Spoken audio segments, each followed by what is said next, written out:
L'ashram ici, il est super propre, magnifique. Et je vais vous faire une petite visite guidée. Là, on a le restaurant. Vous pouvez dîner, déjeuner, etc. C'est super bon. Et là, c'est plus l'extérieur.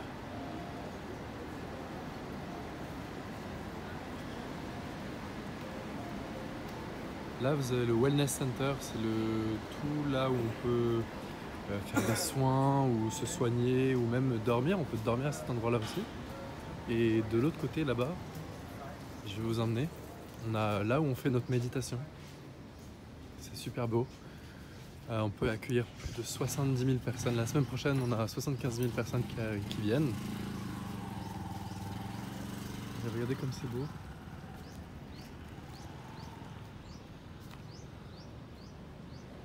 Là, on a des petites vues là.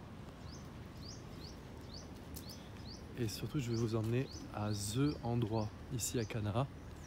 Et en fait, déjà, c'est hyper propre. Cet ashram, il est magnifique. Il est tout neuf, il est méga propre. C'est pas toujours le cas en Inde, hein, c'est pour ça que je préfère préciser. Vous avez une végétation qui est magnifique.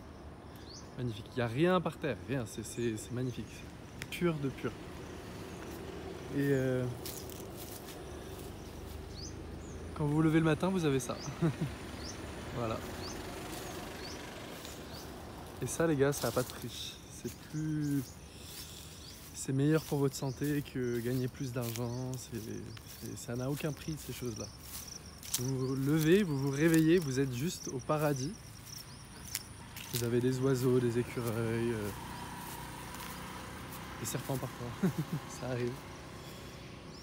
Et là, on a The truc à Kana, qui est en fait l'endroit où on fait la méditation.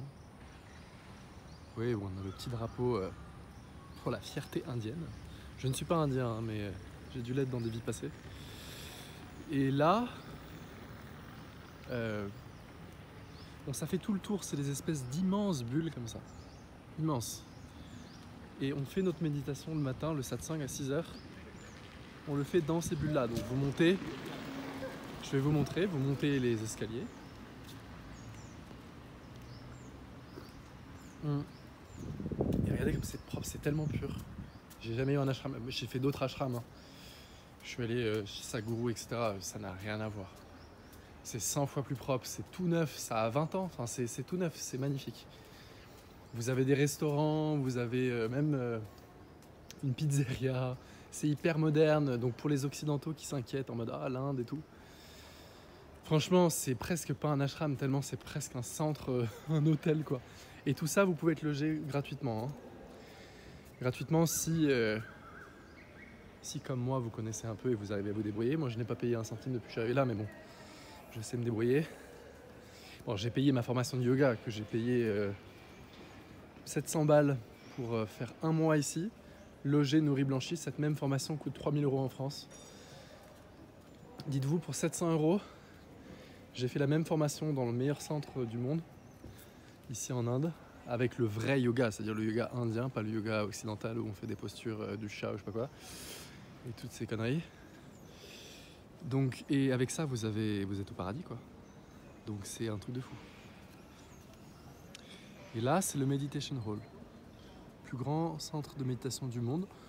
On accueille 75 000 personnes la semaine prochaine, parce qu'il y a un des plus gros événements qui arrive. Bon là, je suis pas censé turn off your mobile phone, donc je peux pas aller plus loin. Mais vous voyez, dans ces bulles-là, c'est là où on fait la méditation. Là, vous voyez comme c'est propre, c'est magnifique. Là. Toutes ces bulles-là, on fait la méditation, ça peut accueillir jusqu'à 75 000 personnes. Le maître qui fait le satsang, il est toujours là-bas. Il a sa petite chaise. Il vit ici, hein, c'est un homme simple, c'est pas un mec extraordinaire. Moi, je lui ai déjà parlé, enfin, il est très, très normal. J'ai même essayé de faire une interview avec lui, mais bon, il est très occupé pour l'instant à cause de l'événement, énorme événement qui arrive. Voilà, et là, vous avez des petites pierres avec la description des différentes étapes du chemin spirituel, parce qu'ici, vous avez ce qu'on appelle un yatra. Et le yatra, c'est tous les chakras, tout simplement. Du cœur, parce que les 3 premiers chakras, c'est des chakras qu'on m'aime les animaux, donc voilà. Ça commence dans le cœur jusqu'au 13e, hein. Donc les gens qui pensent que ça s'arrête au 7e chakra, Sahasrara, et etc. Ça c'est encore pour les débutants, il y a bien après, hein, les maîtres. Un maître accompli comme celui d'ici nous emmène bien après le 7e point. Donc bref, vous verrez ça quand vous viendrez en Inde, mais ce que je peux vous conseiller c'est, si vous voulez faire de la vraie méditation, du yoga, du Raja Yoga à l'ancienne, avec un vrai maître, être guidé et être certifié aussi, Yoga Alliance, hein, comme une école en France, mais du vrai yoga, j'ai envie de dire, c'est quand même pas pareil. Venez à Kanha, voilà. Je fais même pas de pub, hein. Moi je suis pas sponsorisé, je gagne pas d'argent, je m'en fous. C'est juste que je suis tombé amoureux de cet endroit. C'est pur, c'est parfait, c'est magnifique. On mange bien. Pour 1 roupie, 30 roupies, ça fait combien d'euros? Même pas 1 euro je crois. Vous mangez matin, vous mangez un repas.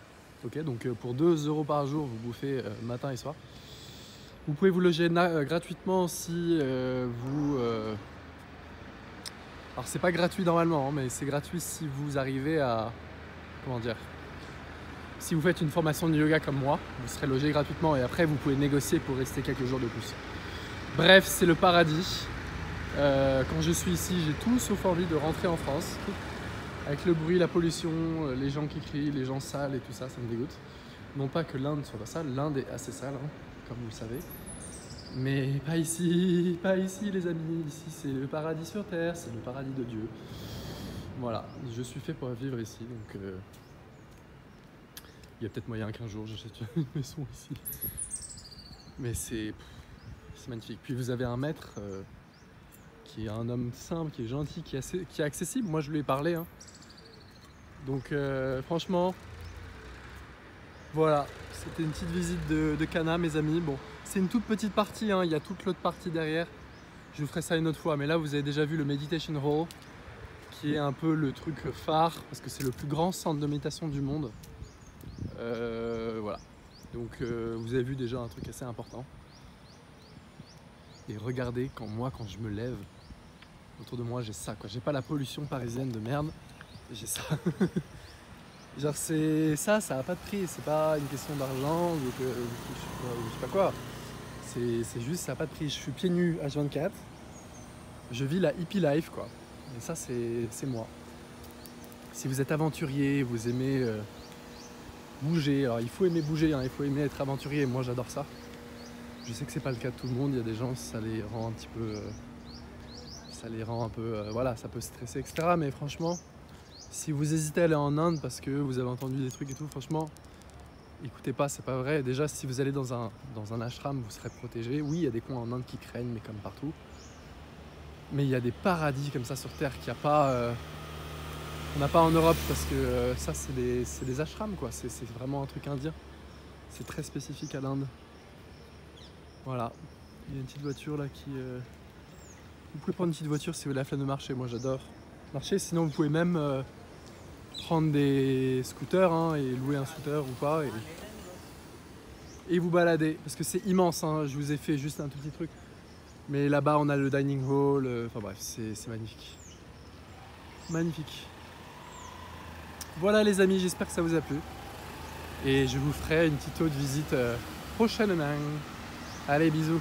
Ciao.